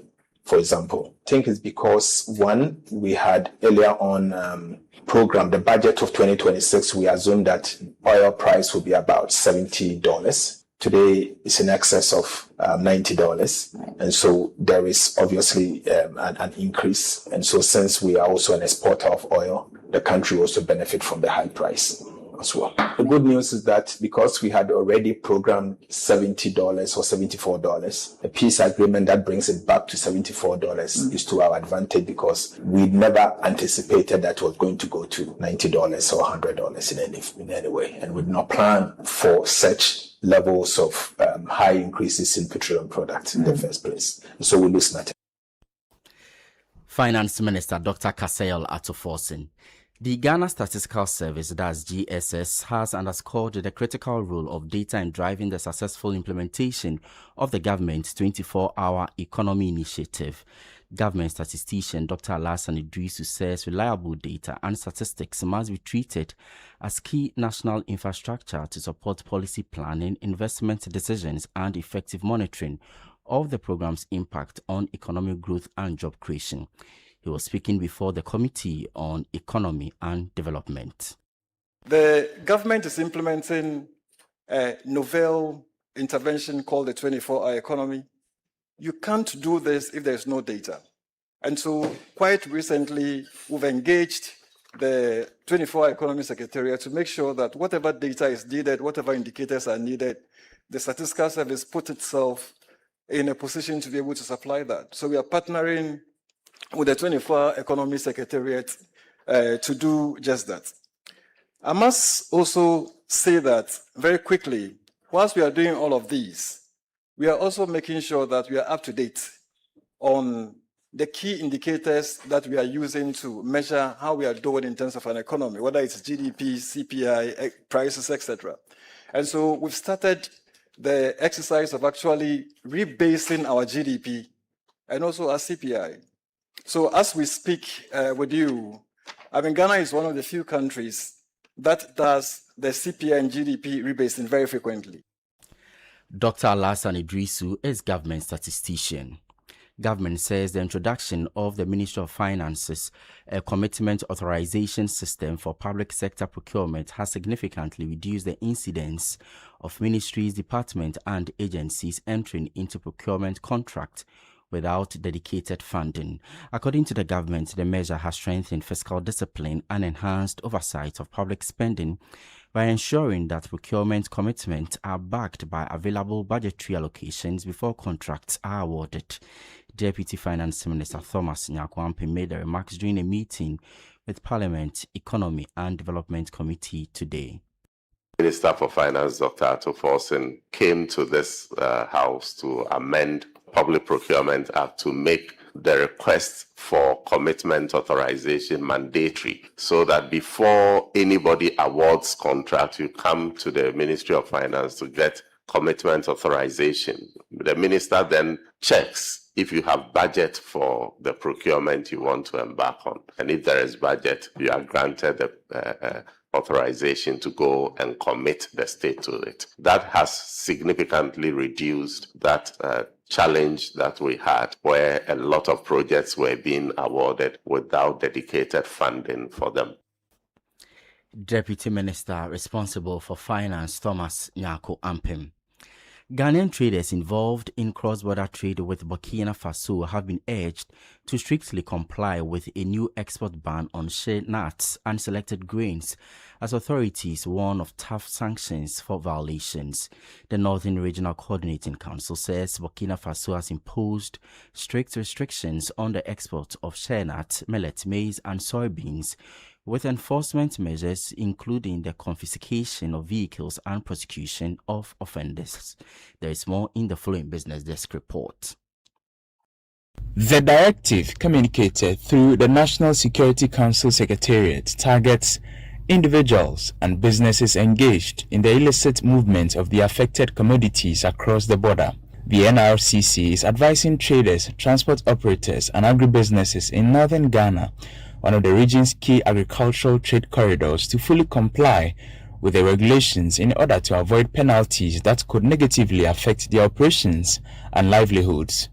According to the NRCC, businessmen and women, haulage drivers, transport owners and export companies in the region should remain vigilant and ensure strict compliance with all laws and regulations governing the cross-border trade of agricultural commodities in Burkina Faso to avoid possible sanctions. The Council is also urging traditional authorities, market associations, transport unions and local assemblies to help spread awareness of the directive and encourage adherence to the regulations. The statement further noted that the government remains committed to promoting lawful cross-border trade and cooperation between Ghanaians and Burkinabés and will continue to provide the necessary guidance and information to its citizens. Daniel Ojo-Mensah with that City Business Desk report. And that's all for Business on Eyewitness News. I'm Ni Latte. Back to you, Sanda. Thank you so much, Ni Latte. Latte is ahead of business here at 97.3 Citi FM. This is Eyewitness News on 97.3 Citi FM. We are coming to you from our studios in Accra. A developing story that we are having from the Ashanti region is that the doctors who embarked on a strike in solidarity with the suspended CEO have called off their strike. Sami Yafe is my colleague here in the newsroom. In fact, he's the news editor of Citi FM. He's been studying that particular piece of information coming through. He's joining me. Sami, you're welcome. Good evening, Sander. What are we learning from Kath? So the Asante Newsroom said it has intervened in the situation at the Konfanochi Teaching Hospital. Remember, the doctors have been on strike since Saturday on the back of the suspension of their CEO due to some decision the CEO and the management of the hospital took in respect of the temporary closure of the Accident and Emergency Center. And so today, the doctors issued a statement announcing the suspension of the industrial action. And I read portions. Before you read the statement, I want us to go back to the Konfanochi Teaching Hospital. Earlier today, our correspondents went there to hear from patients who had come there. They spoke to a patient who traveled from a village near Achimodan in the eastern region, another one from Zebila in the upper east region. They all went there seeking treatment, only to be told that doctors were on strike. The strike, they started on Saturday. So let's hear some of the patients who spoke to our reporters, Doris Lonta, specifically in the Ashanti region.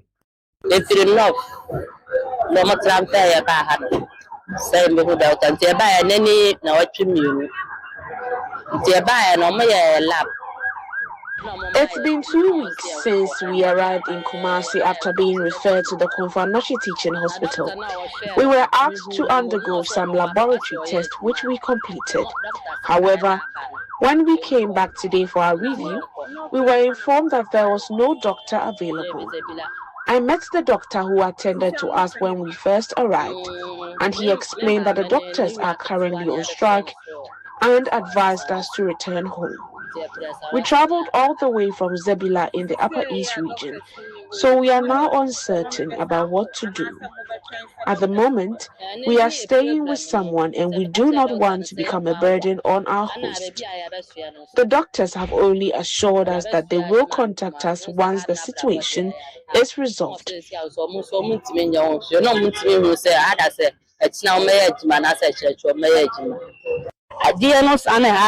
And I sort of aboa me and I made the buy. I have been very ill and did not have the financial means to cover my treatment. It was my check that supported me and helped me travel here to seek medical care. The doctors requested that I undergo some tests, then they scheduled a review appointment for 2 weeks later. Yesterday evening, I arrived for my scheduled review and had to spend the night in front of the hospital in anticipation of my appointment. However, when I reported this morning, I was informed that there were no doctors available. I am unable to return to Achimota because I do not have the resources to make another trip. At this point, I do not know what to do.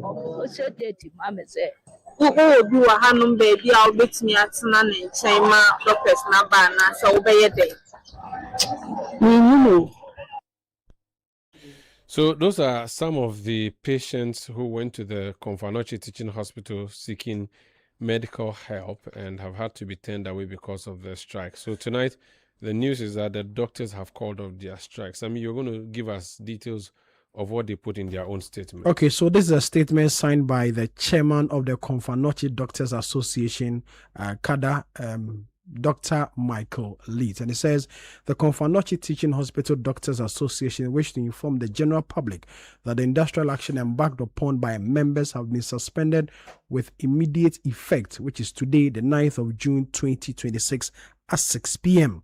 The decision has been made following fruitful engagement and the timely intervention of His Royal Majesty Otumfuo Osei Tutu II, the hospital board, management, and other key stakeholders who have demonstrated commitment towards addressing the concerns that led to the industrial action.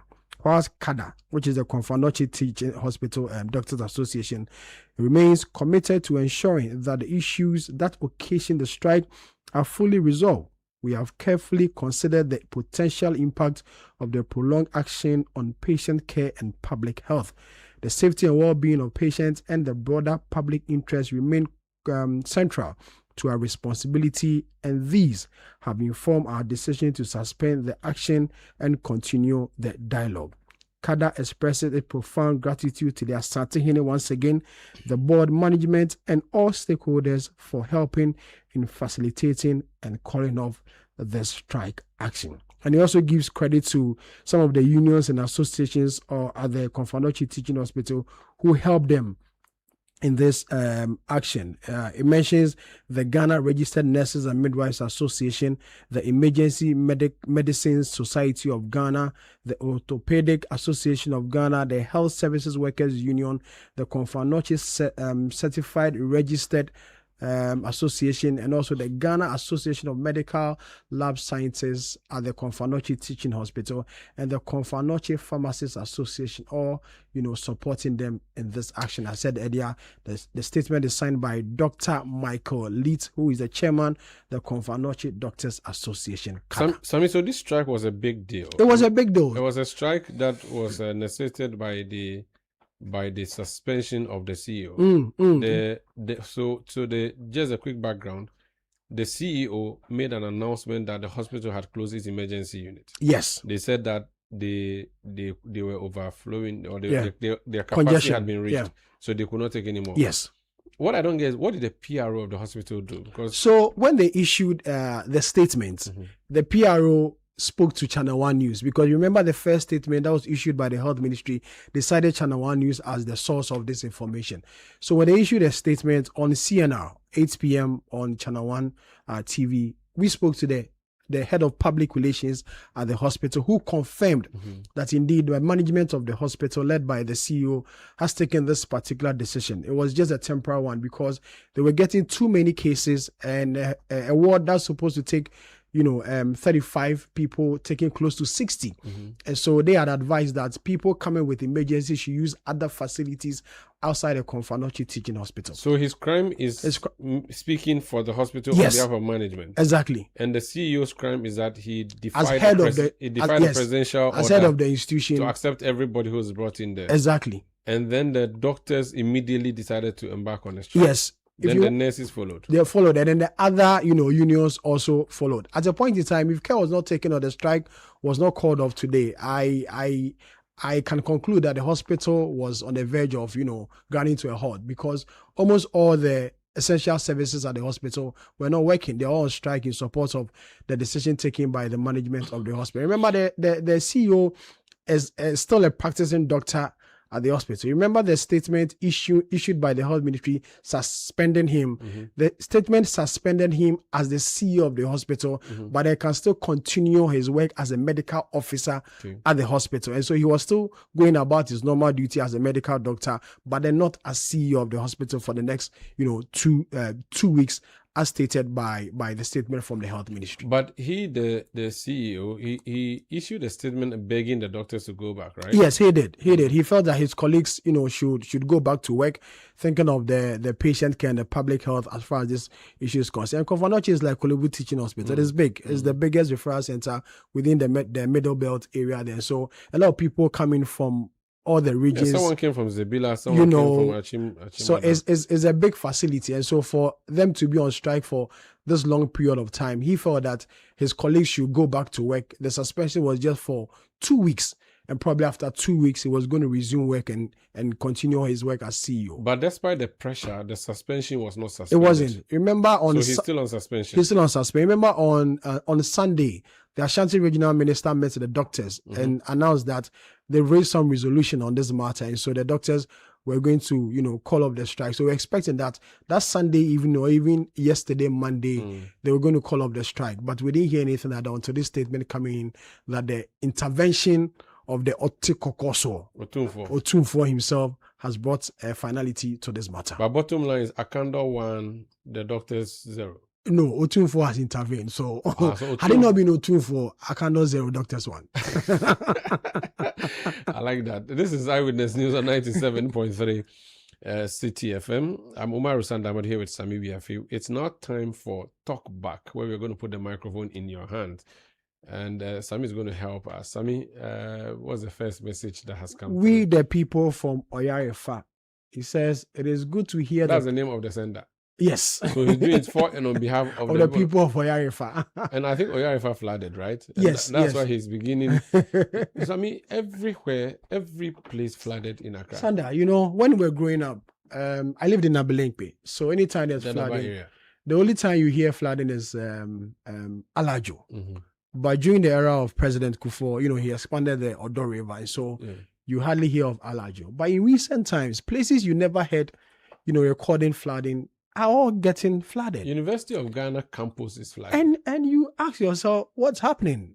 When the former local government minister under President Mahama came into the studio, I think somewhere last week, he said that places that are not supposed to have structures, the local assemblies and other people look on for these structures to be, put up. And this is the result of what we are seeing, the flooding in these areas. And when Titus Glover, came on air, before he came on air, we're having a conversation, at the back of the studio. He said that in places around the Makati Hill area, the Pambos area there, people are putting up structures. That place is supposed to be the Ramsar side or a waterlogged area where you're not supposed to build structures there. But then all over the place, people are building. So when people build in ways they are not supposed to build, especially waterways, then we see the result is what we are seeing now. So we, the people from Oyarifa, I don't know whether he's an assembly member or as a minister member or as a chief,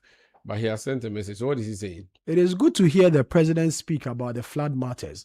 All structures built on waterways must be demolished. Full stop. So that has to do with one of the stories we brought tonight on Eyewitness News. There are 3 stories we dealt with. We dealt with Sedina Tamaklo's return to Ghana, and we've dealt with the president saying that the committee he set up to investigate flooding would be presenting its report. The Standobe committee will present its report tomorrow. And then we just brought you a story about the Cath doctors. So the question I ask myself is, if they go to these places and close to 100 structures have been put on these waterways, do we have the might as a country? Do we have the financial muscle? Do we have what it takes to pull down 100 structures? Oh, just one bulldozer. 1 hour, one bulldozer. I will finish everything. Can we do it? Do we have that political will? We can, but will we? Will we? That's the question. But we can. We can. We've seen it being done in some places. We saw Henry Quarty, he did some. I think that Titus Glover's time, they did some. And now Linda Oakley is also doing some. Henry Quarty said I remember very well that a few months after that exercise, he was at an MPP event and complained bitterly how people are sabotaging, his work. You've said a regional organizer at the time also. And he couldn't continue because internally he was being sabotaged. Internally there was pressure on him to stop the activity that he's embarking on. That's why I'm asking that, do we have that political will to pull down these structures? If we will, we should have it now under President Mahama, who has no election coming up. But his political party has an election coming up.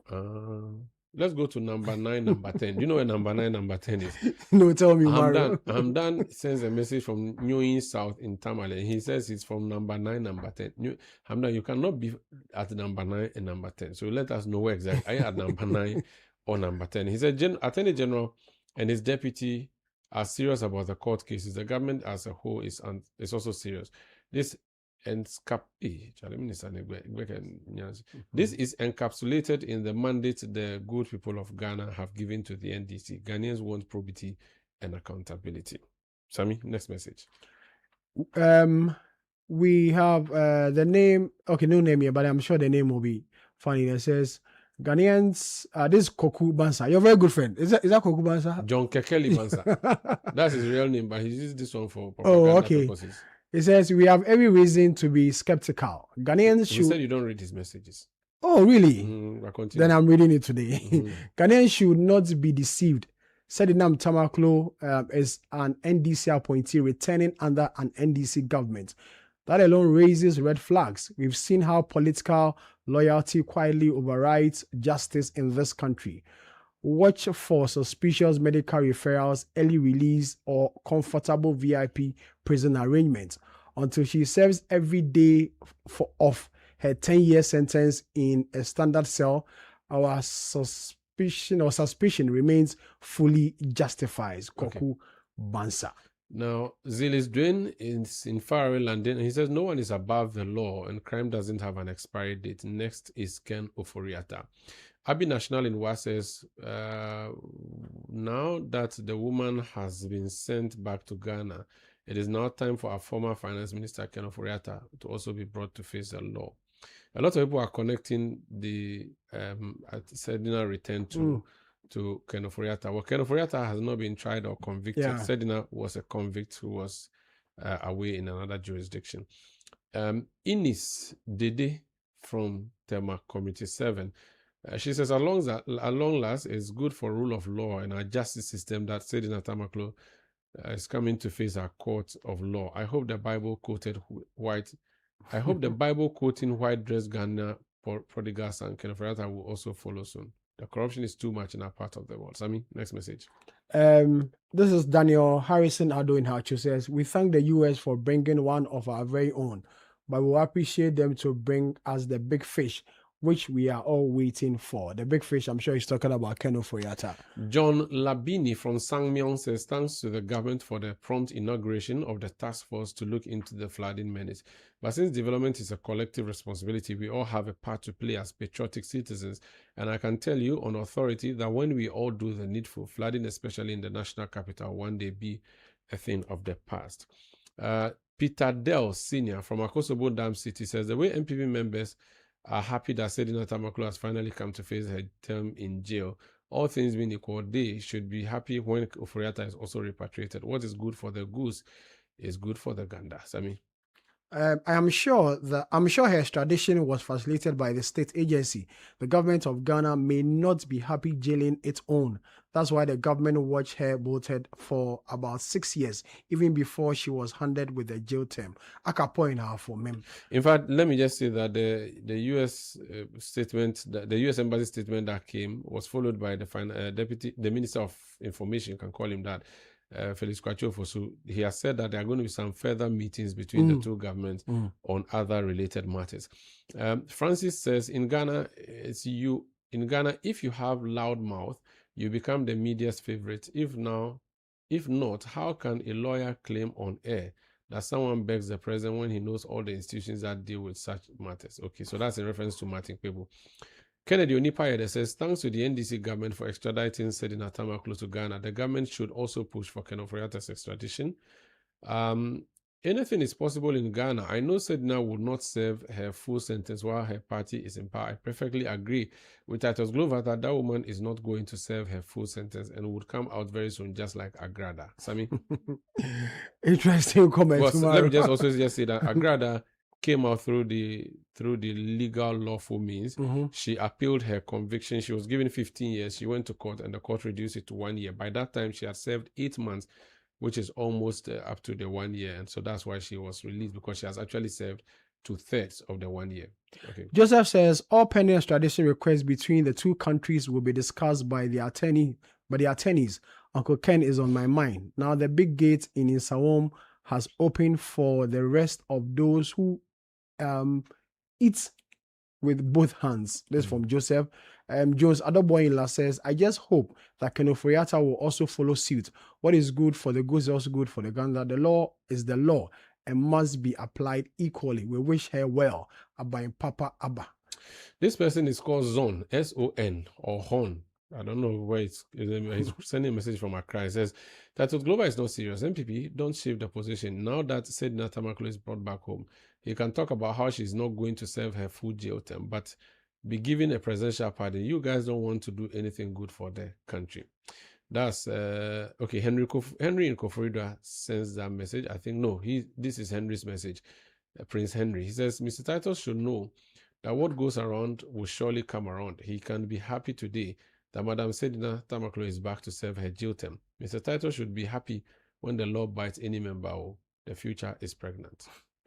The extradition of Sedna Tamaklo is a strong signal that the NDC government is serious about accountability and the rule of law, and that President John Dramani Mahama allegations of corruption are being subjected to due process, not political cover-ups. This marks a sharp departure from the Akufo-Addo era, where politically exposed appointees were often insulated from scrutiny, undermining public confidence in the anti-corruption agenda and weakening the credibility of state institutions.